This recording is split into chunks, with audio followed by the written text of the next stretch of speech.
Tatlong araw bagong pagsimula ng election period, higit 4 na ang areas of concern ang tinukoy ng Commission on Elections. Ito po yung mga lugar na mas babantayan ng poll body dahil sa posibilidad ng mga election-related violence. Nasa frontline ng balitang yan si Carrie Cator.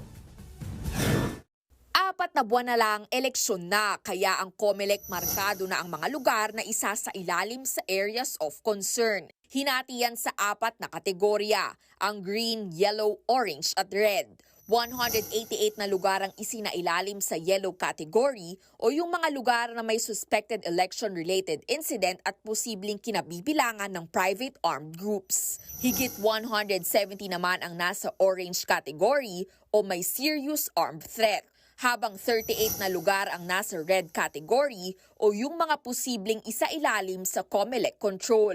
Ayon sa COMELEC, karamihan ng mga nasa red category o yung mga posibleng magkagulo nasa Bangsamoro Region o BARM.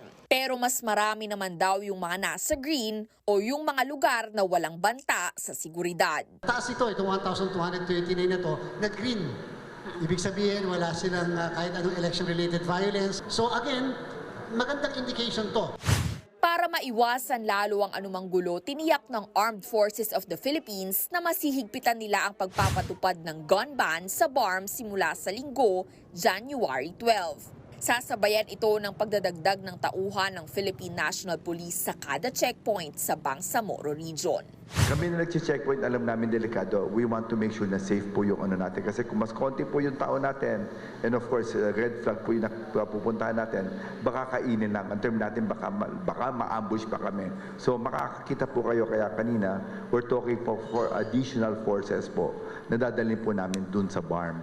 Bukod sa mas mahigpit na gun ban at checkpoints, muli ring binuksan ang National Election Monitoring Action Center sa Camp Crame.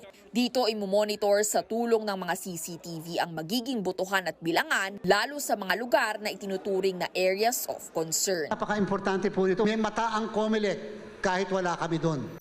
Sa ngayon, nasa 120 insidente ng karahasan na ang naitala sa buong bansa nitong 2024. Pero 12 pa lang daw dyan ang hinihinalang election-related. Kaya babala ni COMELEC Chairman George Garcia, Sa lahat ng mananakot at gagawa ng krimen at karahasan sa lahat ng botante natin, sa lahat ng mga election officials namin lalo sa field, at sa lahat ng electoral board members, we will make your lives difficult.